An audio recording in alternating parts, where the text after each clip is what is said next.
That in a little bit. Stacy is a spiritualist teacher, medium, and owner of the Sacred Grounds Coffee House. Stacy has been a spiritualist for many years and has served at many spiritualist churches and camps throughout the country. She has been actively teaching and helping others develop their spiritual skills for the past 8 years. Stacy started her own communication with those living in spirit when her beloved grandfather passed into spirit when she was in kindergarten. Stacy is a member of the Church of Living Spirit and one of our ordained ministers. She is also a member of the Lilydale Assembly and is now married to her partner, Michelle, who are leaseholders of 2 houses here in Lilydale. Boy, do they have their hands full. Stacy also hosts the monthly Lilydale radio show, Who Are These Spiritualists? She is now on the board of trustees as our treasurer. She's one of our mentors for our new ministerial students, and I appreciate you doing that. And Stacy states the most important thing in development is the desire to help humanity, the commitment to work, and the openness to spirit. And everything is just more cheery and happy and bright with you and Michelle living here in Lilydale, and I'm so pleased you're here this morning. Stacy Shull. I just realized that's the first time I've been introduced that way. Hey, that's exciting. Good morning. Morning. I'm sure, like myself and most of you, you know, you living in Lilydale, being a spiritualist, if you label yourself one, you're constantly seeking a way to better yourself than who you were yesterday, right? And we look everywhere for that inspiration, for those moments. And in this type of society, I tend to look for inspiration, well, on social media, like most people, you know, through memes or anything like that, or synchronicities. So to start off, I'm going to start by telling you what inspired what I'm talking about today. And it was a quote to honor Black History Month. This woman named Nina Simone, she was an American singer, songwriter, pianist, composer, arranger, and a civil rights activist. And her music expanded through classical, folk, gospel, blues, jazz, R&B, and pop. And her prime was in the 50s and 60s.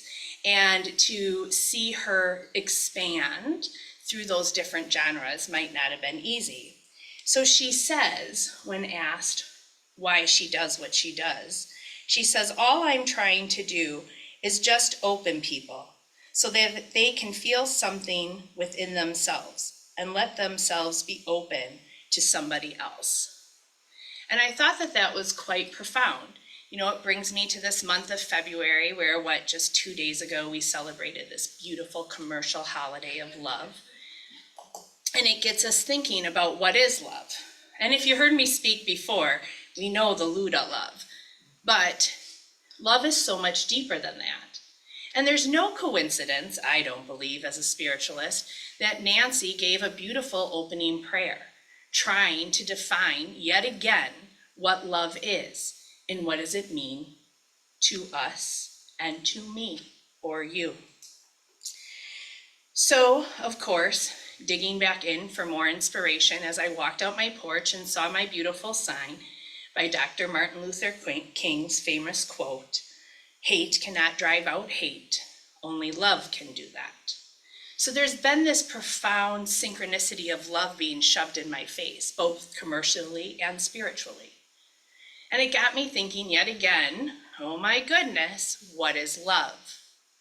And I heard from the great beyond, the subconscious in my mind, love, living on vibrational energy.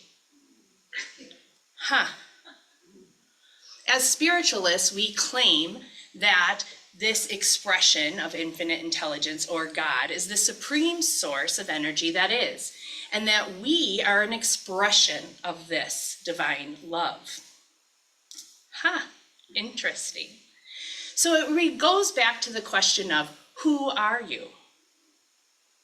For me, I ask that question pretty much all the time, but it usually goes, who do you think you are? Just being honest. But in spiritualism and its foundation of philosophy, it teaches us that we're so much more than this physical body. That this physical body is just a fraction of who we are. And that we're some immense soul or source or energy that is having a quote unquote human experience. So of course I had to ask, well, what of course drives my soul? You know, that curiosity. And through spiritualism we learn it's spark, God, divine, source, infinite intelligence. So if you can imagine yourself as this kind of triune being, you know, it's interesting if you look through all philosophical or religious precincts, you'll see that there's a lot of numbers of 3, 6, or 9, right? So why wouldn't the same be for spiritualism? We're body, we're soul, we're spirit, capital S, right? So my body is vibrating on a vibration. Past 2 weeks, it's been a pretty low one. We've been working on in sickness and in health. And we survived the sickness. But my soul seems to vibrate higher. Spiritualism through communication and mediumship, spirit is always telling us, our loved ones are telling us that they live on a much higher vibrational plane of existence than we do. But here's the thing, if we're spirit, if we're soul having a human experience, that means that higher vibration is within me. It is within you. So no matter how low my physical vibration may be, somewhere within me or above me or around me or whatever your choosing might be, is a higher frequency. And do we tap into that on a regular basis? I'd like to think I do. But let's even take that a step further. And let's look into the soul. We know that when the physical body passes away, that the spirit continues, the characteristics, the moral compass of that soul still continues. So if they were funny, they're still funny. And if they were not funny, they're still funny to us. There is a continuation of growth of what the soul has learned. There's a deeper compassion, a deeper understanding, but yet they're still the same loving person or soul that we knew when they were in the physical form. So it's great to tap into that part of us, but what drives that part of us? And that takes us into a deeper or higher, depending on your point of view, part of who you truly are. You are God. You are source. You are universe. That pure, loving, highest vibrational energy. The collective energy, the one that lives on vibrational energy, love. We all have that. No one is excluded. It is the beautiful continuation of life. How often do you tap into that? How often do you sit with spirit, the big capital S?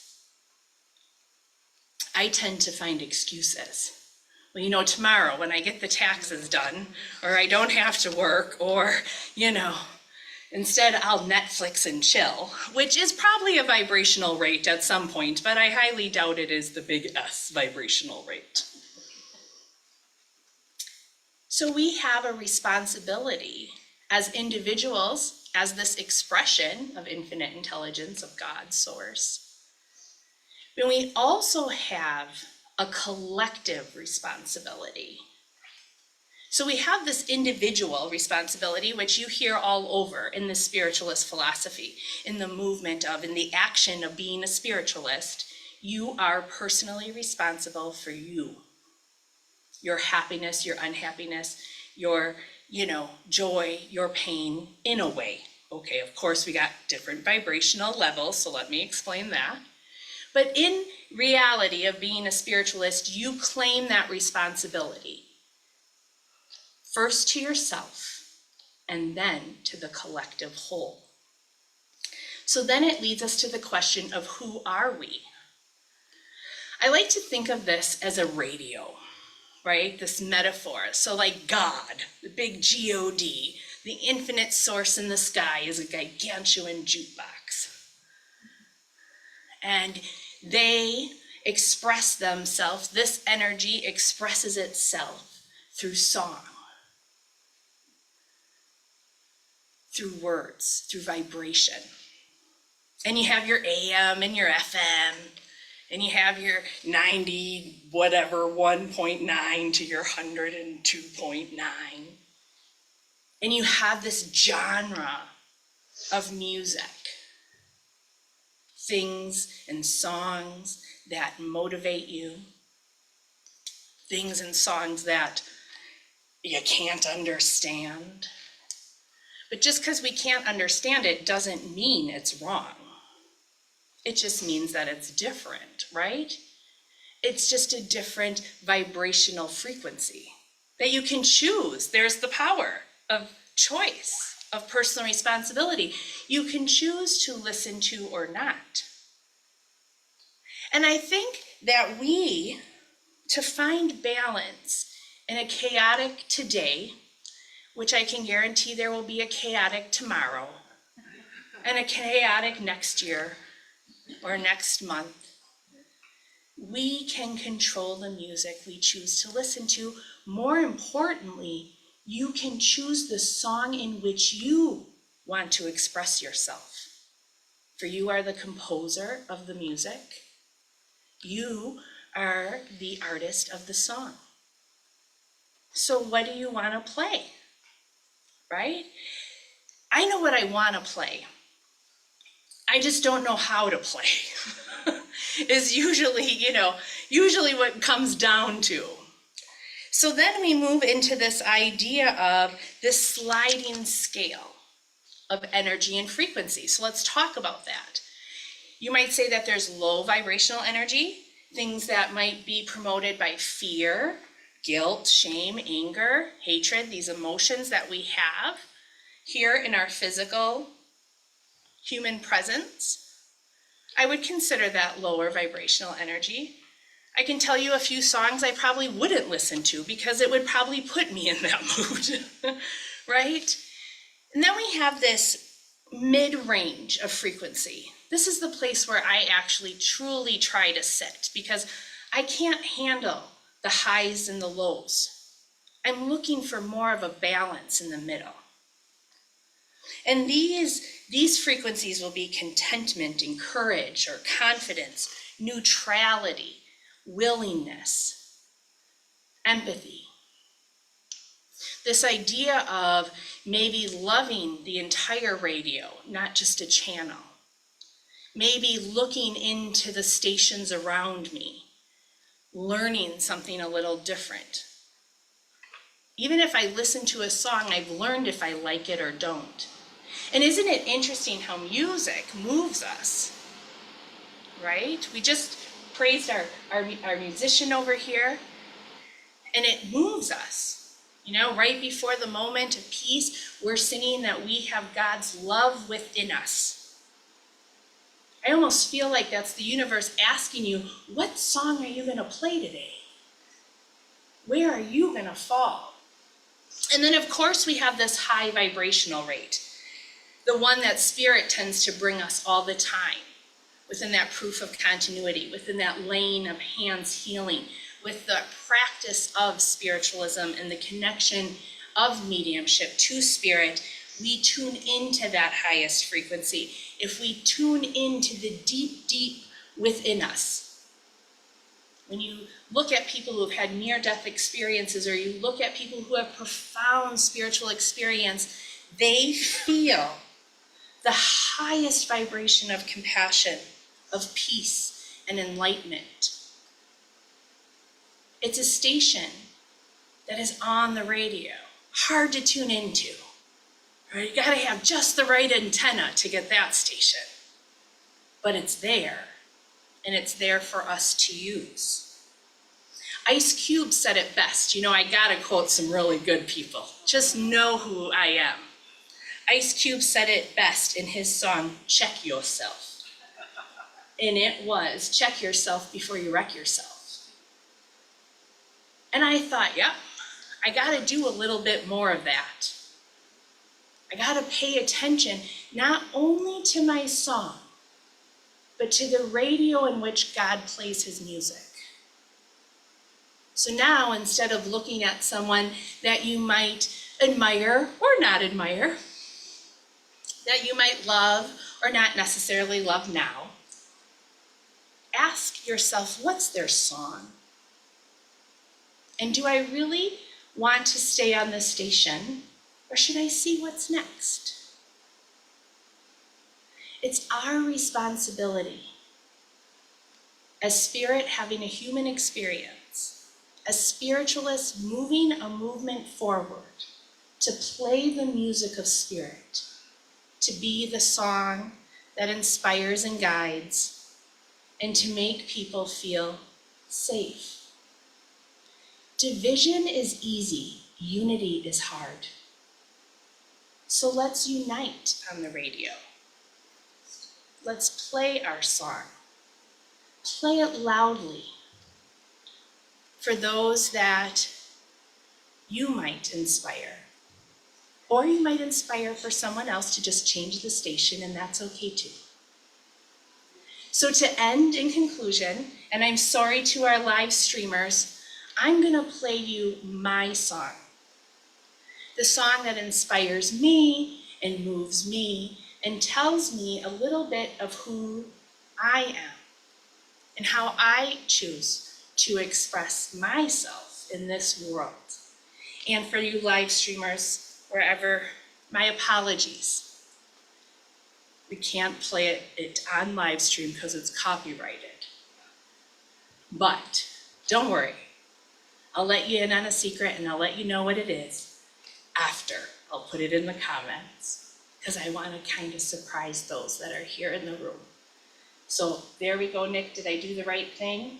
Yep. All right, so I hope you all enjoy my song and how I like to represent myself in this world. And I ask you to find your song, play it loudly today and every day.